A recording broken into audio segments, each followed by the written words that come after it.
আমি আমাদের আজকের কর্মসূচি সফলতা কামনা করে আমি আমার সংক্ষিপ্ত বক্তব্য এখানে শেষ করছি। আসসালামু আলাইকুম ওয়া রাহমাতুল্লাহ। যে পর্যায়ে বক্তব্য রাখবেন জাহাঙ্গীরনগর বিশ্ববিদ্যালয়ের সম্মানিত সভাপতি মওলানা আহমদ রহিম ভাই, এ পর্যায়ে আজকের মানববন্ধন অনুষ্ঠানে কর্মসূচিতে বক্তব্য রাখার জন্য সবিনয় অনুরোধ করছি।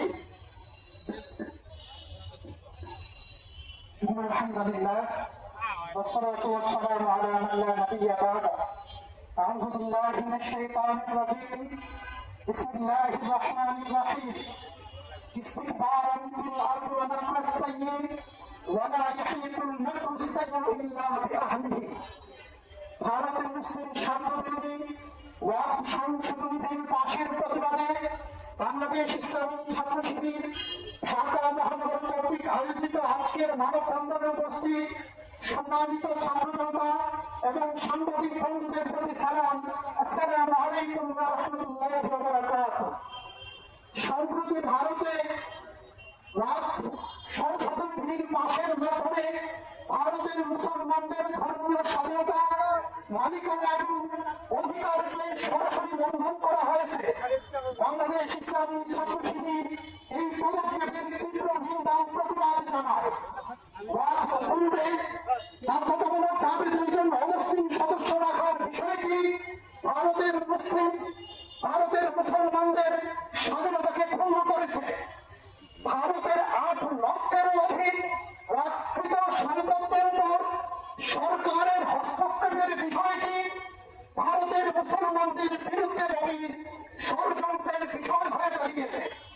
এর পাশাপাশি ভারতের নাগরিকত্ব আইন পাস, নাগরিকত্ব সংশোধনী পাস, এনআরসি, হিজাব নিষিদ্ধকরণ, গরু জবাইয়ের উপর নিষেধাজ্ঞা, বারবার পুরাণ অবমাননার মতো বিষয়গুলো এক ভয়াবহ ইঙ্গিত দেয়।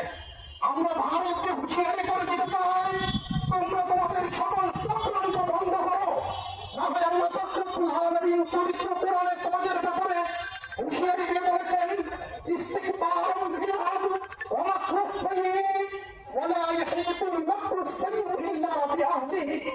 তোমাদের গর্ব অহংকার চূর্ণ হবে, তোমাদের কর্মসংস্থান চূর্ণ হবে, তোমাদের কৌশল কোনো কিছুই কাজে লাগবে না। যারা চক্রান্ত করে তারা জানে না যে যারা চক্রান্ত করে তাদের চক্রান্ত তাদের আয়ুবক্তদেরকেই খুঁজে ফেলে। আমরা মনে করি ভারত কি বহু ধর্ম এবং বহু জাতির দেশ, সেখানে ধর্মীয় সংস্থান ধ্বংস করে একক আধিপত্য কায়েম করার যে পায়তারা চলছে, এটা শুধুমাত্র ভারতের মুসলমানদের বিরুদ্ধে নয়, পুরো মানবতার বিপক্ষে দাঁড়িয়েছে। এটি মানবাধিকার লঙ্ঘিত হয়েছে। আমরা গোটা মুসলিম উম্মাহ সহ বিশ্ব মানবাধিকার সংগঠনগুলোর কাছে আহ্বান জানাই, যাতে করে ভারতের এই খুব চক্রান্ত ষড়যন্ত্রের বিরুদ্ধে সোচ্চার হয়। এই আহ্বান জানিয়ে আমার কথা শেষ করছি। আসসালামু আলাইকুম ওয়া রাহমাতুল্লাহি ওয়া বারাকাতুহু।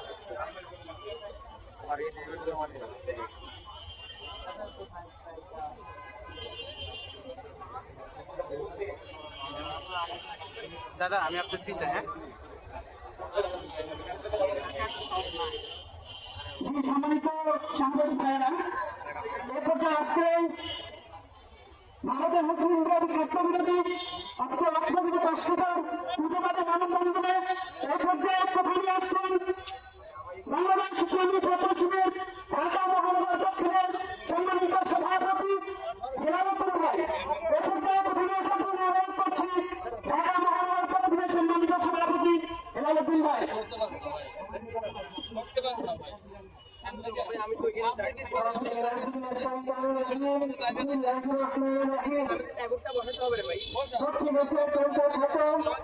ভারতের মুসলিম ছাত্রবিরোধী প্রতিবাদে বাংলাদেশ ইসলামী ছাত্র শিবির ঢাকা মহানগর কর্তৃক আয়োজিত আজকে মানববন্ধনের প্রধান অতিথি উপস্থিত আছে বাংলাদেশ ইসলামী ছাত্র শিবিরের কেন্দ্রীয় কার্যকরী পরিষদ অন্যতম সদস্য, কেন্দ্রীয় প্রধান সম্পাদক, মেধাবী ছাত্র উপস্থিত কেন্দ্রীয় নেতৃবৃন্দ, মহানগর নেতৃবৃন্দ, একান্ত সাংবাদিক বন্ধুগণ, সম্মানিত ছাত্র জনতা, দেশবাসী, সভাপতি সালাম, আসসালামু আলাইকুম ওয়া রাহমাতুল্লাহ। সম্মানিত উপস্থিতি, আমরা দলের মুখ্য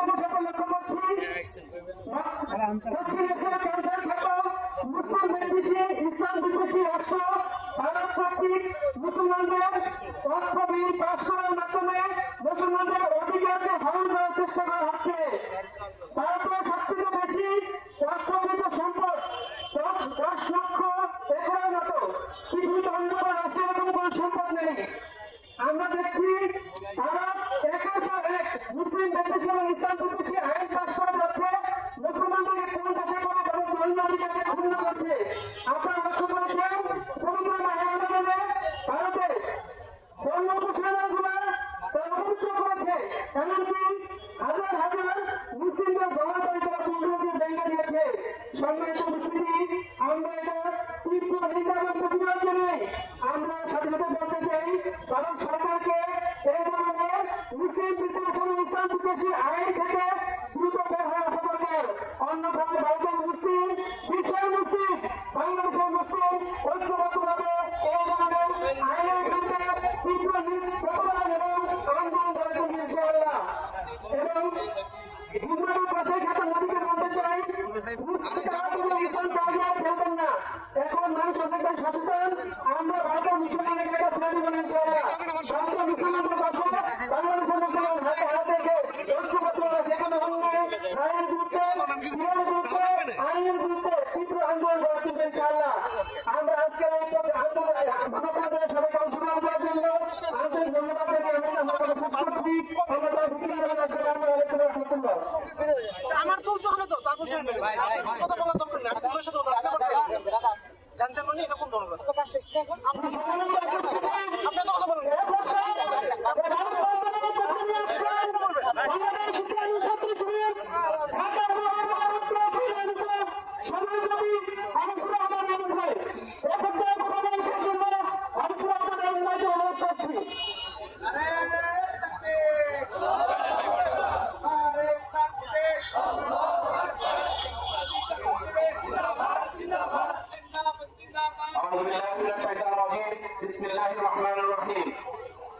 ভারতের লোকসভায় মুসলিম স্বার্থ বিরোধী ওয়াক্ফ আইন পাশের প্রতিবাদে ইসলামী ছাত্র শিবির ঢাকা মহানগর উদ্যোগে আয়োজিত এই মানব বন্ধনে উপস্থিত সম্মানিত নেতৃবৃন্দ, সম্মানিত দর্শকবৃন্দ, সাংবাদিক বন্ধুগণ, আইন শৃঙ্খলা বাহিনীর সদস্যবৃন্দ, সালাম আলাইকুম রহমতুল্লাহ।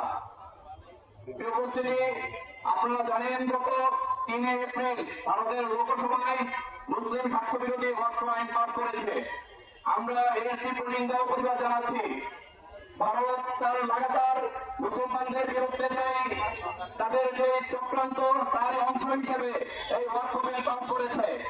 আমরা দেখেছি ভারতীয় উপমহাদেশে যখন মুসলমানরা শাসন করেছিল তখন সেখানে একটি সম্প্রীতি বজায় রেখে তারা সেখানে শাসন করেছিল, কিন্তু 1947 সালে দেশ ভাগ হওয়ার পর থেকে ভারত মুসলমানদের উপর লাগাতার তারা নিষ্পেষণ চালিয়ে আসছে এবং সেখানে লক্ষাধিক মুসলমানদেরকে হত্যা এবং তাদেরকে তাদের ঘরবাড়ি থেকে বিতাড়িত করেছে। আমরা এই নিন্দা এবং প্রতিবাদ জানাচ্ছি। আমরা বলতে চাই ভারত যদি তাদের মুসলিম বিদ্বেষী এই কর্মকাণ্ডকে ফিরে না আসে তাহলে সারা বিশ্বের মুসলিম এবং সারা বিশ্বের মানুষ ভারতকে বয়কট করবে। আমরা ভারতের কাছে আহ্বান জানাবো আপনারা আপনাদের এই ওয়াক্ফ বিল থেকে সরে আসবেন। এই উদাত্ত আহ্বান রেখে আমার কথা শেষ করছি। আসসালামু আলাইকুম রহমতুল্লাহ।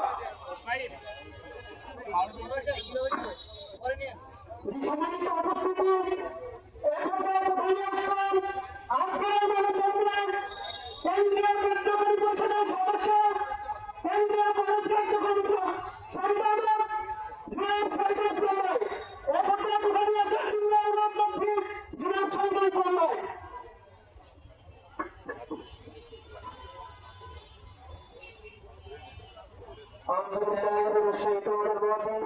بسم الله الرحمن الرحيم ربنا أخرجنا من هذه القرية صدق الله العظيم। ঢাকা মহানগর সদর থেকে আয়োজিত আজকে ভারতের বিতর্কিত ওয়াক্ফ বিল পাশের প্রতিবাদে আজকের মানববন্ধনে উপস্থিত আছেন কেন্দ্রীয় কার্যকরী পরিষদের সদস্যবৃন্দ এবং প্রধানমন্ত্রী হিসেবে উপস্থিত আছেন বাংলাদেশ ইসলামী ছাত্র শিবিরের কেন্দ্রীয় প্রচার সম্পাদক আজিজুর রহমান আজাদ ভাই সহ উপস্থিত সাংবাদিক ভাইরা, আসসালামু আলাইকুম ওয়া রাহমাতুল্লাহি ওয়া বারাকাতুহু। আমরা ভারতকে স্পষ্ট করে জানিয়ে দিতে চাই, ভারতকে শুধুমাত্র হিন্দুরা শাসন করে, এই ভারতের 650 বছর মুসলমানরা শাসন করেছিল। কিন্তু এই 650 বছরে হিন্দু শাসন বিরোধী, হিন্দু ধর্মকে আঘাত করে এরকম একটি আইন তারা দেখাতে পারবে না। কিন্তু দেখা যাচ্ছে এই 650 বছর মুসলমানদের অবদানকে তারা অস্বীকার করে, তারা প্রতিটি 2019 সালে নাগরিকত্ব সংসদের আইন মানে তারা আইন পাস করে মুসলমানদের নাগরিকত্ব নিশ্চিত করার চেষ্টা করা হচ্ছে। তাদের দেশের প্রত্যেক দেশের শরণার্থীরা তারা নাগরিকত্ব পাবে, শুধুমাত্র মুসলিম পরিচয় ধারণ করলে তারা নাগরিকত্ব পাবে না, সেই জন্য আইন তারা করেছে। ভারত এমন একটি রাষ্ট্র যেখানে হিজাব করার কারণে তাদেরকে হত্যার শিকার হয়েছে, এমনকি কোরবানির সময় গরু জমা করার কারণে মুসলমানদেরকে পৃথিবী হত্যা করা হয়েছে, কাশ্মীরে হত্যা করা হয়েছে। আমি যেটা বলতে চাচ্ছি, ভারতের জনগণ এবং ভারতের দেশের প্রতি আমাদের কোনো অভিযোগ নেই, কিন্তু তারা শাসক গোষ্ঠী রয়েছে, তারা পরিবর্তিত ইসলামের বিরুদ্ধে, মুসলমানদের বিরুদ্ধে তারা কাজ করছে। আমরা দেখছি ভারতের জনগণ যখন বিজেপি সরকারের বিরুদ্ধে বিষয় উঠলে তখন সেটাকে ভিন্নভাবে প্রবাহিত করার জন্য তারা ওয়াক্ফ বিল, যেটা মুসলমানদের ধর্মীয় আঘাত করে সেরকম একটা আইন পাস করেছে। আমরা বলতে চাই এটিকে দিতে হয় অতি দ্রুত সময়ের মধ্যে বাধিত হবে, এবং পাশাপাশি বাংলাদেশ সরকার, ইন্ডিয়ান গভর্নমেন্ট সহ সারা পৃথিবীর মুসলিম দেশকে আমরা আহ্বান করি এই বিতর্কিত আইনের বিরুদ্ধে আপনারা সোচ্চার হন এবং ভারতকে বাধ্য করুন এই আইনটা পরিবার করার জন্য। সবাইকে ধন্যবাদ জানিয়ে আমার কথা শেষ করছি। আসসালামু আলাইকুম ওয়া রাহমাতুল্লাহ। সম্মানিত উপস্থিতি, এ পর্যায়ে মানববন্ধনের বক্তব্য নিয়ে আসার জন্য অনুরোধ করছি সাবেক ঢাকা বিশ্ববিদ্যালয়ের সভাপতি, কেন্দ্রীয় প্রতিষ্ঠান সম্পাদক আমি সাদিক কায়েম ভাই, এ পর্যায়ে ভাইকে নিয়ে আসার জন্য অনুরোধ করছি।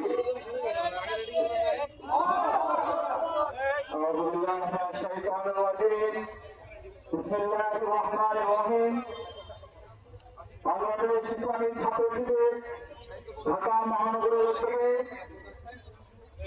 ভারতের মুসলিম স্বার্থবিরোধী ওয়াক্ফ চুক্তি পাশের প্রতিবাদে আজকে মানববন্ধন উপস্থিত বিপ্লবী ছাত্র জনতা, সম্মানিত সাংবাদিকবৃন্দ, আসসালামু আলাইকুম ওয়া রাহমাতুল্লাহি ওয়া বারাকাতুহু।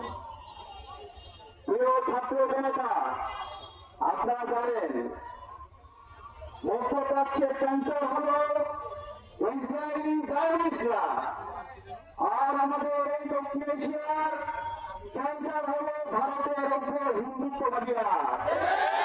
আমাদের এই দক্ষিণ এশিয়ার ক্যান্সার হলো গুজরাটের কসাইরা।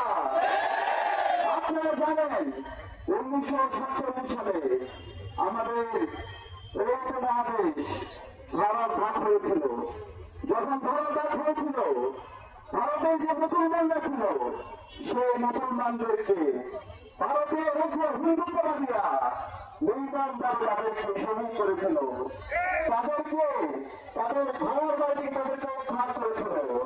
আমাদের অসংখ্য মুসলমান ভাই বোনরা তারা নির্বাসিত হয়েছিল, এবং পরবর্তীতে অনেকগুলো সাম্প্রদায়িক দাঙ্গা লাগানো হয়েছে। আপনারা জানেন 1984 সালে শিক্ষার দাঙ্গা লাগিয়েছিল, এবং সেই দাঙ্গার মাধ্যমে আমাদের মুসলমান ভাই বোনদেরকে ভারতের মধ্যে তারা কুচকাটা করেছিল। 2002 সালে এই গুজরাটের কসাইরা, উগ্র হিন্দুত্ববাদীরা আমাদের মুসলমান ভাই বোনদেরকে নির্মমভাবে তারা হত্যা করেছিল, শহীদ করেছিল। এবং অসংখ্য ঘটনা আমরা দেখতে পেয়েছি। আমাদের ভারতে যারা আমাদের মুসলিম ভাইরা আছে, তারা হিসাব করতে পারে না, হিসাব করে তাদের স্কুলে নেওয়ার কারণে, কলেজে নেওয়ার কারণে তাদেরকে বিভিন্নভাবে হেনস্থা করা হয়।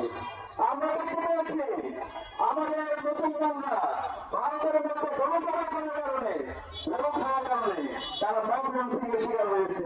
তাদেরকে প্রকাশ্য দিনের বেলায় তাদেরকে গণবিজ্ঞানীকে হত্যা করা হয়েছে।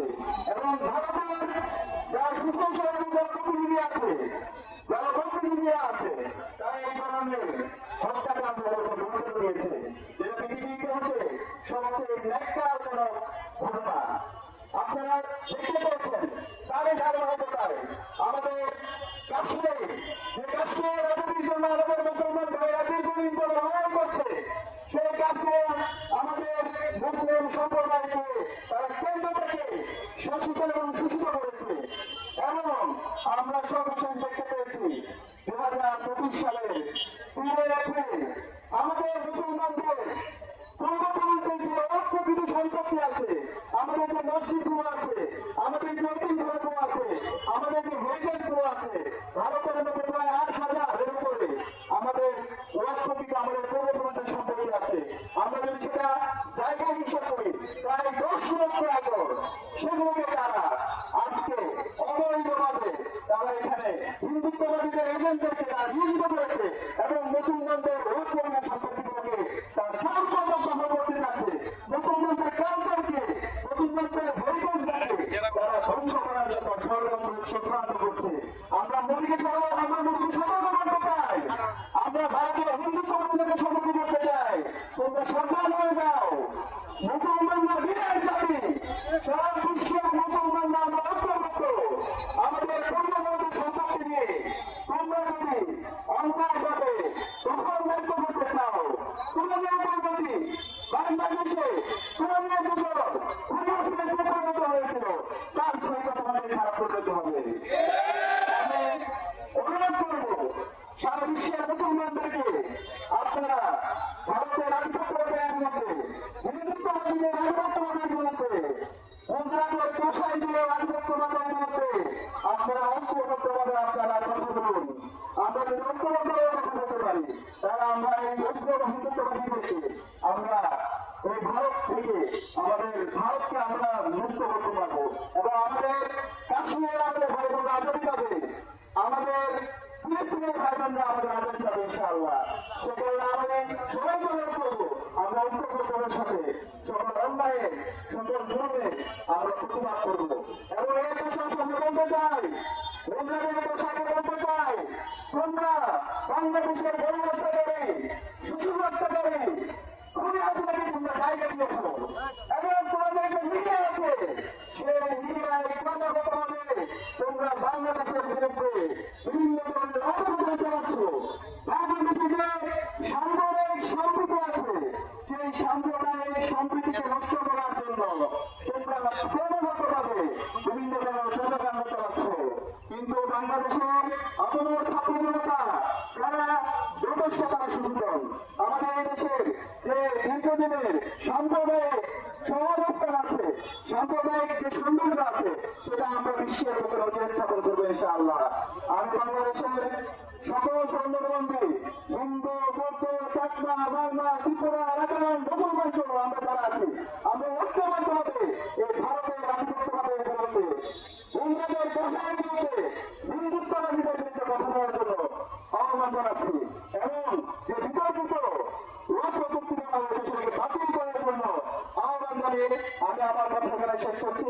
ইনকিলাব জিন্দাবাদ, বাংলাদেশ ইসলামী ছাত্র শিবির জিন্দাবাদ, ফিলিস্তিন জিন্দাবাদ, কাশ্মীর জিন্দাবাদ, আজাদি জিন্দাবাদ।